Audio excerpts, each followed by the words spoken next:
오늘 말씀은 마태복음 6장 19절에서 24절까지의 말씀입니다. 마태복음 6장 19절에서 24절. 마태복음 6장 19절에서 24절. 다 같이 한 목소리 읽겠습니다. 너희를 위하여 보물을 땅에 쌓아두지 말라. 거기는 좀과 동록이 해하며 도둑이 구멍을 뚫고 도둑질하느니라. 오직 너희를 위하여 보물을 하늘에 쌓아두라. 거기는 좀이나 동록이 해하지 못하며 도둑이 구멍을 뚫지도 못하고 도둑질도 못하느니라. 내 보물이 있는 그곳에는 내 마음도 있느니라. 눈은 몸의 등불이니 그러므로 내 눈이 성하면 온 몸이 밝을 것이요 눈이 나쁘면 온 몸이 어두울 것이니 그러므로 내게 있는 빛이 어두우면 그 어두움이 얼마나 더하겠느냐. 한 사람이 두 주인을 섬기지 못할 것이니 혹 이를 미워하고 저를 사랑하거나 혹 이를 중히 여기고 저를 경히 여김이라. 너희가 하나님과 재물을 겸하여 섬기지 못하느니라. 아멘. 우리 지난 시간까지 주기도문의 내용을 살펴보았고요. 오늘은 또 이어서 산상수훈의 내용들을 보려고 합니다. 주기도문의 내용들은 하나하나 우리가 살펴보았습니다. 그 내용들을 참고하셔서 앞으로도 기도가 더 풍성해지기를 축복합니다. 우리가 팔복, 산상수훈의 이야기를 할 때 가장 먼저 시작했던 것이 팔복이었고요. 또 그 팔복의 삶을 우리가 살아가면서 진정한 그리스도인이 되어야 되고 빛과 소금의 삶을 살아가야 된다 말씀을 드렸습니다. 그리고 더 나은 의인의 삶을 살아가야 된다 그렇게 말씀을 드렸죠. 이 땅을 살아가지만 많은 사람들이 기도할 때 급해서 어떤 신이 되었든지 간에 내 기도를 들어주기만 한다면 이라고 하는 조건으로 막연하게 기도하는데, 성도는 그렇게 기도하는 것이 아니라 하늘에 계신 우리 아버지께 기도한다 라고 말씀을 드렸죠. 그게 주기도문의 이야기였습니다. 지난 시간까지의 내용을 간략하게 정리를 해서 여러분들에게 말씀을 드렸고요. 오늘은 금식에 대한 이야기는 지난번에 말씀을 좀 드렸기 때문에 오늘 넘어가고 19절부터 보물을 하늘에 쌓아두라 라고 하는 내용의 말씀을 가지고 이야기를 나눠보려고 하는데요. 성경은 항상 그렇습니다.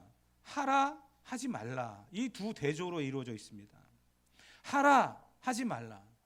항상 하라는 것이 하지 말라를 앞장서 가야 되는데 우리는 이 두 가지를 놓고 고민할 때가 굉장히 많아요.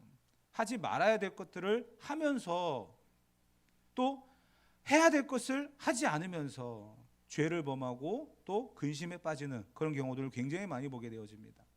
성경은 그런 구조로 되어 있는데 그 예를 우리가 지난 시간을 들어서 본다고 한다면, 너희는 이렇게 기도하지 말아야 된다라고 하면서 바리새인들처럼 외식하는 기도, 이방인들처럼 중언부언하는 기도 하지 말라라고 말씀하시면서 연이어서 너희는 이렇게 기도하라, 하늘에 계신 우리 아버지 하면서 시작한 것이 주기도문 아니겠습니까? 하라, 하지 말라, 그 구조로 되어 있어요. 그래서 간단해요. 하라 하면 됩니다. 하지 말라라고 하는 것을 안 하면 되는 거예요. 근데 항상 우리가 부딪히는 것은 하라라고 하는 것은 굉장히 큰 모험인 것 같아요. 하지 말라라고 하는 것은 하고 싶은 유혹이 많을 때가 있습니다. 그래서 문제인 거예요.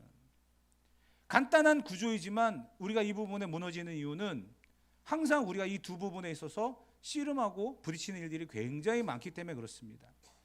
하지만 성경의 구조가 하라, 하지 말라라고 하는 그런 구조로 되어 있기 때문에 우리가 이 구조를 묵상하면서 성경을 읽으시면 좀 도움이 될 것 같아서 참고로 말씀을 드렸는데, 오늘 본문도 그런 구조로 되어 있어요. 19절과 20절 말씀을 읽으면서 시작을 할 텐데요.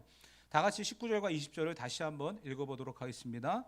너희를 위하여 보물을 땅에 쌓아두지 말라. 거기는 좀과 동록이 해하며 도둑이 구멍을 뚫고 도둑질하느니라.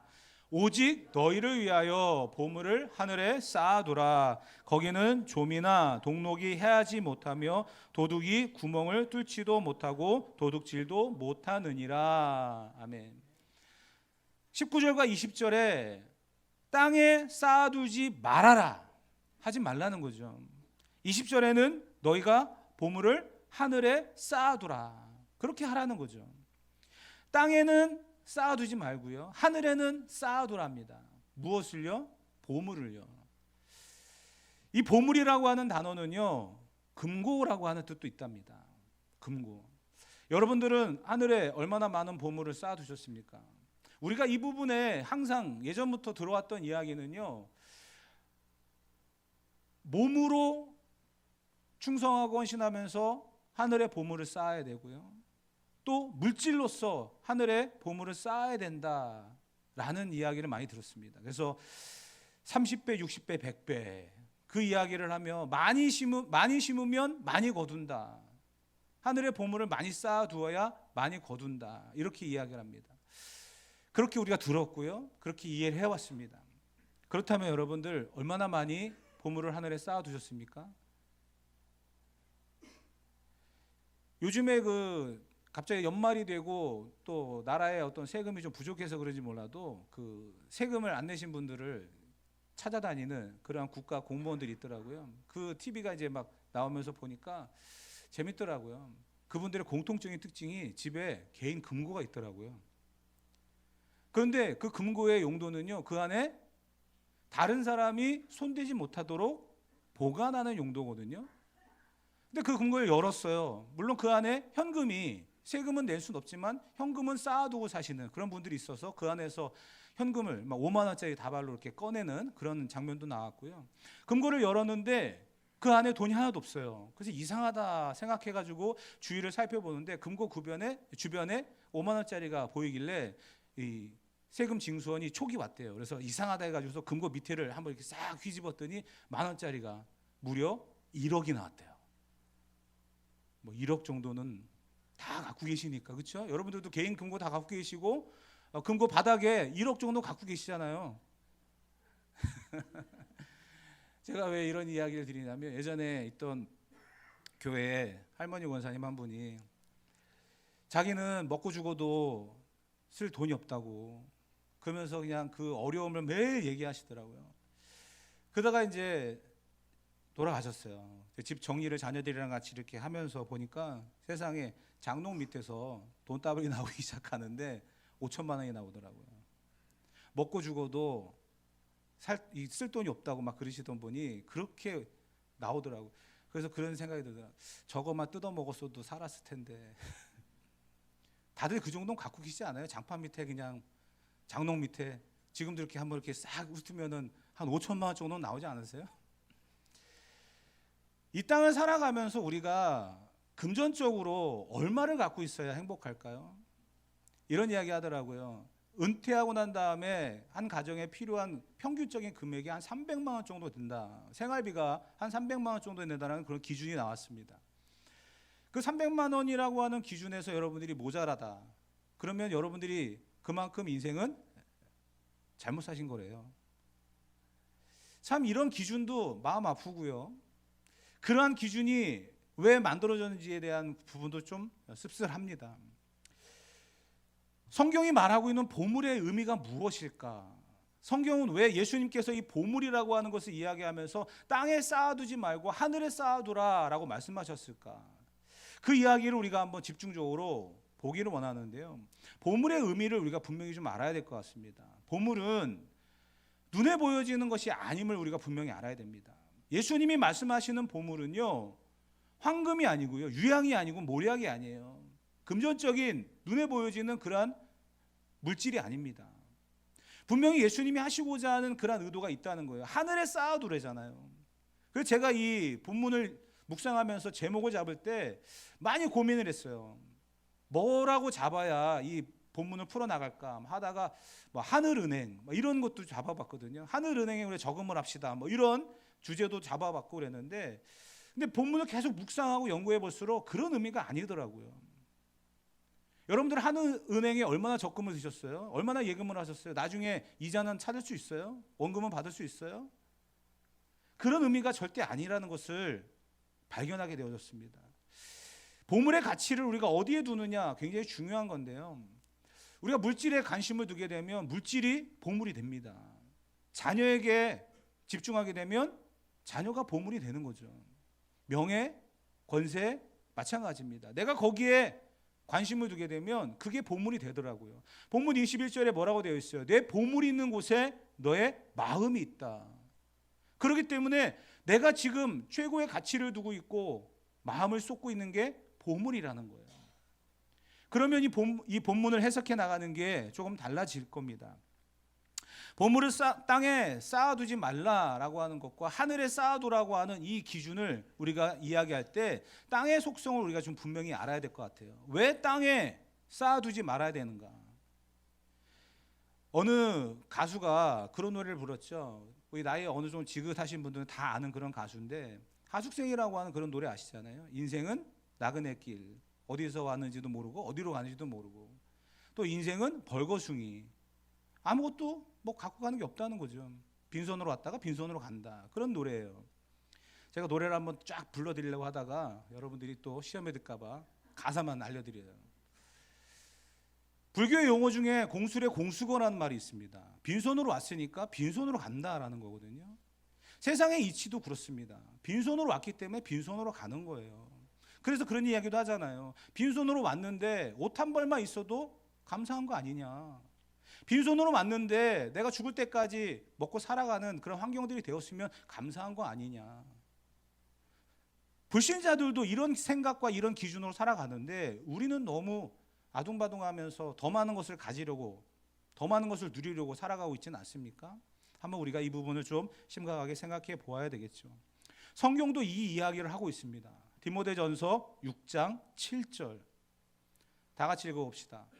우리가 세상에 아무것도 가지고 온 것이 없음에 또한 아무것도 가지고 가지 못하리니.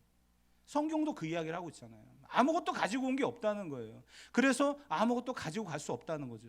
그런데 어떻게 하늘에 쌓아두냐는 거예요. 땅의 속성과 하늘의 속성을 우리가 분명히 알고 살아가야 됩니다. 우리는 가지고 온 게 없어요. 그런데 하늘에 쌓아두랍니다. 그 내용을 우리가 하나하나씩 조금 깊이 생각해 보고 집중해 보아야 되는데, 우리는 지금까지 뭐 헌금 생활, 기도 생활, 봉사, 헌신, 충성 뭐 이런 이야기들을 하면서 더 많이 해야 된다, 더 열심히 해야 된다. 물론 그렇다고 해서 여러분들이 지금 이 이야기를 듣고 내가 이제 그만해야 되겠다 이런 생각을 가지면 제가 이 말씀을 준비한 의도와는 좀 다른 그런 결과가 될 텐데, 지금까지 우리가 그렇게 오해하며 들었다라는 것을 전제로 말씀드리기 위해서 드리는 거예요. 여러분들 더 많이 충성하고 더 열심히 헌신해야 됩니다. 그런데 그것이 하늘에 쌓아두는 것은 아니다라는 것을 여러분이 좀 아셨으면 좋겠어요. 내가 이만큼 헌신했고 내가 이만큼 충성했으니까 이만한 보상이 있어야 된다라고 한 전제가 있기 때문에 충성하는 거 아닙니까? 그런 기준으로 하는 것은 땅에 쌓아두는 겁니다. 하늘에 쌓는 게 아닙니다.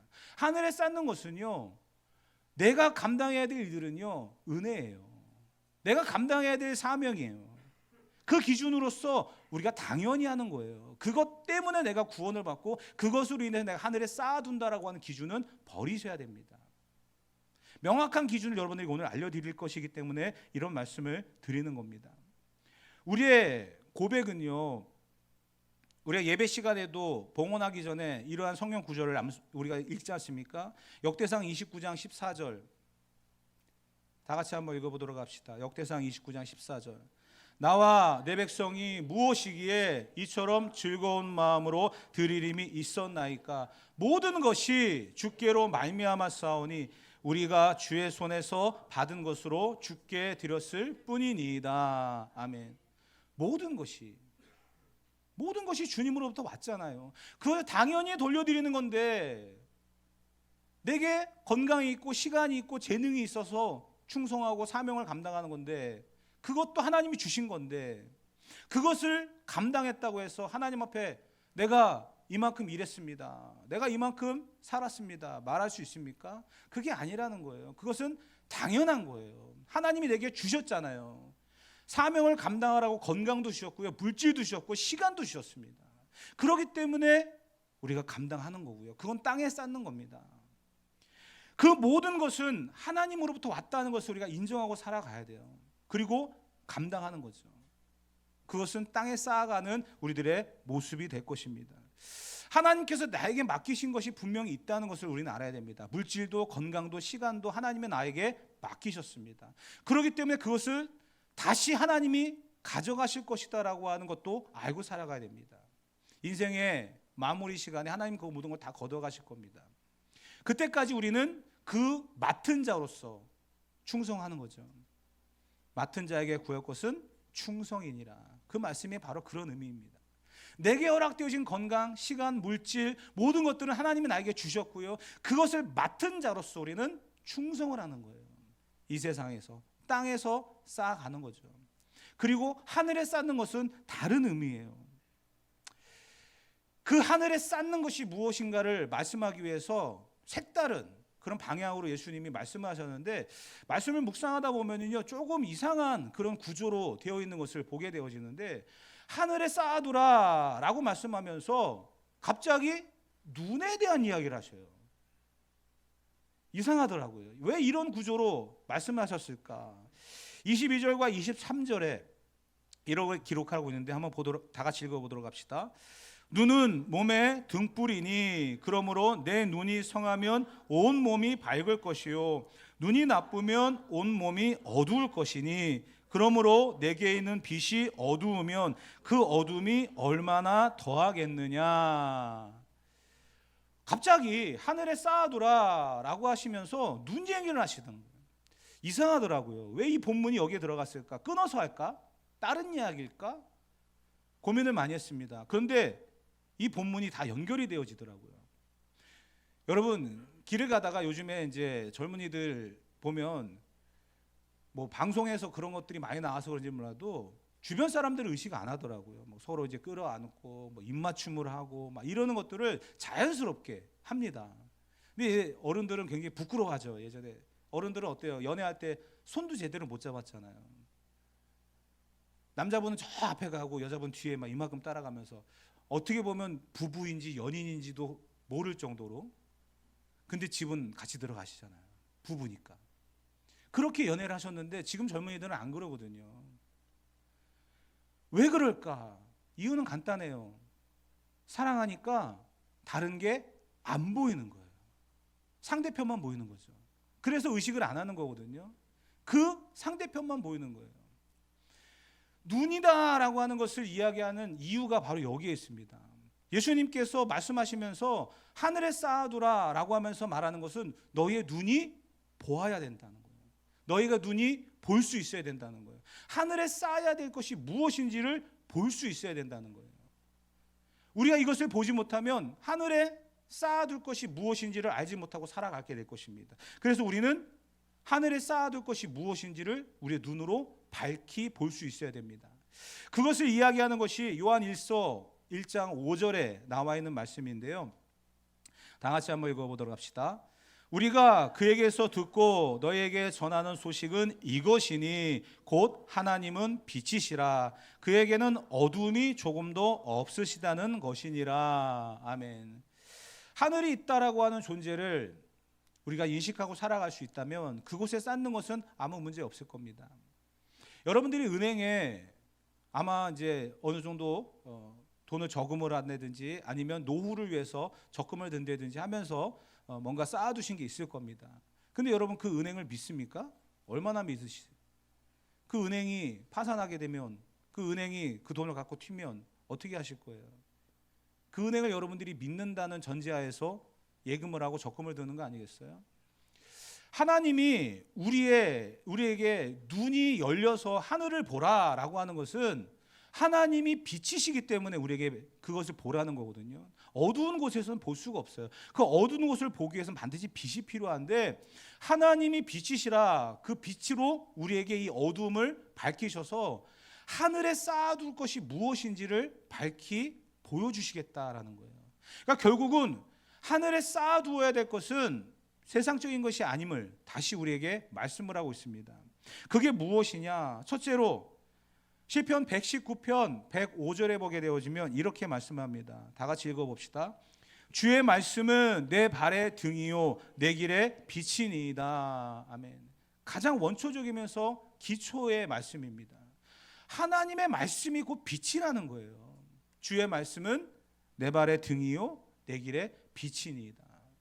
결국 우리가 말씀이 아니고선 하나님을 볼 수가 없다는 거죠. 이 말씀이 곧 하나님을 보게 되어지고 이 말씀을 통해서 우리가 하늘에 쌓아둘 수 있는 이유와 목적과 방향을 보게 되어진다는 것입니다. 말씀의 빛이 비추어져야 우리가 하나님을 더 뜨겁게 사랑할 수 있습니다. 하나님이 어떤 분인지를 알게 되어지기 때문에 그렇습니다. 지난 시간까지 우리가 주기도문을 배우면서 하나님이 어떤 분입니까? 우리 아버지시잖아요. 그 아버지신 하나님께서 왜 우리의 기도를 들어주십니까? 그분의 나라와 권세와 영광이 영원토록 세워지게 되기 위해서 그 기도를 들어주신다고 말씀을 드렸잖아요. 하나님을 알아가는 거예요. 하나님을 보게 되는 거예요. 하나님이 빛이시기 때문에 기록되어 있는 이 성경의 말씀을 통해서 하나님을 보는 눈이 열리는 겁니다. 그 보는 눈이 열리는 것으로 인해서 우리는 하늘의 소망을 갖게 되는 거고요. 그리고 그 삶을 살아가게 되는 것입니다. 이 땅의 것이 영원한 것이 아닌 하늘의 것이 영원하다는 것을 우리는 어떻게 합니까? 성경을 통해서 아는 거죠. 그런데 이 기록되어 있는 말씀에 놀라운 변화가 생기기 시작합니다. 요한일서 1장 1절 다 같이 한번 읽어봅시다. 태초부터 있는 생명의 말씀에 관하여는 우리가 들은 바요 눈으로 본 바요 자세히 보고 우리의 손으로 만진 바라. 아멘. 이 말씀을요 우리가 들었고 보았고 만졌대요. 이 생명의 말씀을 눈으로 보고 귀로 듣고 손으로 만졌답니다. 그게 뭘까요? 성경이잖아요. 기록되어 있는 이 성경입니다. 그런데 이 기록되어 있는 성경은 그냥 문자로서 책으로서 끝나는 게 아니라는 것을 우리에게 말씀하고 있습니다. 요한복음 1장 14절 다 같이 읽어봅시다. 말씀이 육신이 되어 우리 가운데 거하심에 우리가 그의 영광을 보니 아버지의 독생자의 영광이요 은혜와 진리가 충만하더라. 아멘. 우리의 눈을 열어 보아야 될 이 생명의 말씀은요 살아있는 말씀이고요. 그 살아있다라고 한 증거로 말씀이 육신이 되어서 예수님이 이 땅에 오셨다라는 겁니다. 그 예수님을 우리가 듣고 보고 만졌다라는 거예요. 그 말씀이 오늘 우리 가운데 임하여서 그것을 볼 수 있는 사람이 진정 하늘에 보물을 쌓아둘 수 있는 그러한 사람이라는 겁니다. 그런데 이 말씀으로 끝나는 게 아니죠. 본문은 24절에 보게 되어지면 또 다른 방향으로 꺾었어요. 처음에 시작할 때는 하늘의 보물을 쌓아두라 라고 시작했던 이 말씀이 눈으로 너희의 눈이 열려서 이 보물의 가치, 이 보물이 무엇인지를 보아야 된다라고 하는 그런 방향으로 갔다고 한다면 이제 좀 더 다른 방향으로 꺾어버려가지고 전혀 다른 본문인가 할 정도의 방향으로 가버렸는데 24절 다 같이 한번 읽어봅시다. 한 사람이 두 주인을 섬기지 못할 것이니 혹 이를 미워하고 저를 사랑하거나 혹 이를 중히 여기고 저를 경히 여김이라. 너희가 하나님과 재물을 겸하여 섬기지 못하느니라. 아멘. 결론으로는 하나님과 재물을 겸하여 섬기지 못한다라고 마무리를 지었는데 여기에서 보게 되어지면 한 사람이 두 주인을 섬길 수 없다. 그 두 주인은 하나의 주인은 하나님이고요. 하나의 주인은 재물이라는 거예요. 하나님과 재물을 겸하여 섬길 수 없다라고 마무리를 지으셨어요. 참 이 부분까지 우리가 연결해서 본다고 한다면 이런 거죠. 종이 두 주인을 섬기지 못하죠. 이 사람의 이야기를 듣고 일하고 있는데 또 다른 주인이 또 이야기합니다. 그럼 그 이야기를 다 듣고 모든 걸 다 감당할 수 있습니까? 아니에요. 어느 한쪽은 부족할 거예요. 그러면 그 종은 어떻게 됩니까? 주인에게 매맞겠죠. 다 못하는 거예요. 하나님과 재물을 겸하여 섬기지 못한다라고 하는 의미가 바로 여기에 있습니다. 그러면서 하시고자 하는 의도가 무엇일까요? 보물을 하늘에 쌓아두라라고 하는 주체가 하나님을 바라보고 하나님을 믿는 믿음으로 살아가라라는 그런 뜻입니다. 이 땅에서 필요한 물질 하늘에 쌓아둬라. 하늘 은행이니까, 하늘이 금고니까 거기에다 마음껏 쌓아놔라. 그리고 나중에 필요할 때 찾아라. 그런 의미가 아니라는 거예요. 우리의 보물 그 자체가 무엇인지를 분명히 알아야 됩니다. 우리는 어디서 와서 무엇을 하다가 어디로 가는 인생인지를 분명히 알아야 된다는 거예요. 로마서 11장 36절에 나와 있는 말씀이죠. 어디서 와서 무엇을 하다가 어디로 가느냐. 인생은 빈손으로 왔다가 빈손으로 가는 존재입니다. 그런데 어떻게 하늘에 쌓아둔 것을 내가 누릴 수 있겠어요? 여러분, 아무리 하늘에 많은 것을 여러분들이 보물로 쌓아둔다고 해가지고 그 보물을 여러분이 누릴 수 있을 거라 생각하세요? 그 가치가 얼마나 될까요? 요한계시록에 보게 되어지면 이렇게 이야기합니다. 천국은 길 자체가 황금길이에요. 여러분, 길 자체가 황금길인데 여러분들이 아무리 보물을 이 땅에서 하나님 내가 이만큼 헌금을 하고 이만큼 내가 봉헌합니다. 아무리 여러분들이 많이 봉헌을 하고 올려놔서 쌓아도요, 가치가 없어요. 그렇다고 해서 헌금 생활하지 말라는 이야기 아니에요. 그 기준으로 살아가시지 말라는 겁니다, 여러분. 내가 이 땅에서 물질을 하나님 앞에 쌓는 것은 다른 것이 아니에요. 하나님으로부터 왔음에 내가 하나님 앞에 돌려드리는 거예요. 하늘에 쌓는 것은 다른 의미입니다. 말씀드렸듯이 생명의 말씀으로 오신 하나님과 그 아들 예수 그리스도를 볼 줄 알아야 돼요. 다시 말씀드리면 이 땅에서 우리는 두렵고 떨림으로 구원을 이루어가는 사람이 되어야 됩니다. 진정한 하늘의 보물은요, 다른 게 아니에요. 예수 그리스도입니다. 그가 이 땅에 오신 이유가 무엇입니까? 바로 저와 여러분들을 데려가시기 위해서 오신 거잖아요. 이 땅에서의 삶이 전부라고 한다면 그분은 이 땅에 오실 필요가 없었습니다. 그러나 그분이 이 땅에 오신 이유는 저와 여러분들을 너무나 사랑하시기 때문에 그곳으로 우리를 데려가시기 위해서 오신 겁니다. 진정한 보물이 거기 있기 때문에. 그래서 마태복음 13장 44절에 보면 이런 말씀을 가르쳐 주셨어요. 다 같이 읽어봅시다. 천국은 마치 밭에 감추인 보화와 같으니 사람들이 이를 발견한 후 숨겨두고 기뻐하며 돌아가서 자기의 소유를 다 팔아 그 밭을 사느니라. 아멘. 마음속에 기쁜 확신을 갖는 사람, 예수님이 아니고선 나를 구원할 길이 없다는 것을 믿는 사람, 그 소유를 다 팔아서 사는 거예요. 보물을 하늘에 쌓아두는 것입니다. 여러분들의 가치는 무엇입니까? 여러분들이 생각하고 있는 보물은 과연 무엇입니까? 하나님이 주신 최고의 선물은 무엇입니까? 바로 예수님 그분입니다. 그 예수님 한 분만으로 우리는 살아가는 거고요. 그 예수님을 믿는 믿음으로 우리는 천국에 가는 거예요. 그래서 그 보물은 바로 예수님 그분입니다. 골로새서 2장 2절 3절 다 같이 읽어봅시다. 이는 그들로 마음의 위안을 받고 사랑 안에서 연합하여 확실한 이해의 모든 풍성함과 하나님의 비밀인 그리스도를 깨닫게 하려 함이니 그 안에는 지혜와 지식의 모든 보화가 감추어져 있느니라. 아멘. 그 안에 보화가 있습니다. 그 안에 보물이 있습니다. 우리가 보물을 하늘에 쌓아둔다라고 하는 것은 다른 이것이 아닙니다. 내가 믿는 예수님, 내가 만난 예수님, 그분이 전부입니다. 그분을 믿고 살아가는 것이 하늘의 보물을 쌓아두는 것이고요, 인생을 낭비하지 않는 것인 줄 믿습니다. 진리의 말씀으로 이 땅에 오신 예수님이 저와 여러분들을 하나님 앞으로 인도하기 위해서 십자가를 지셨고 구원의 길을 열어놓으셨습니다.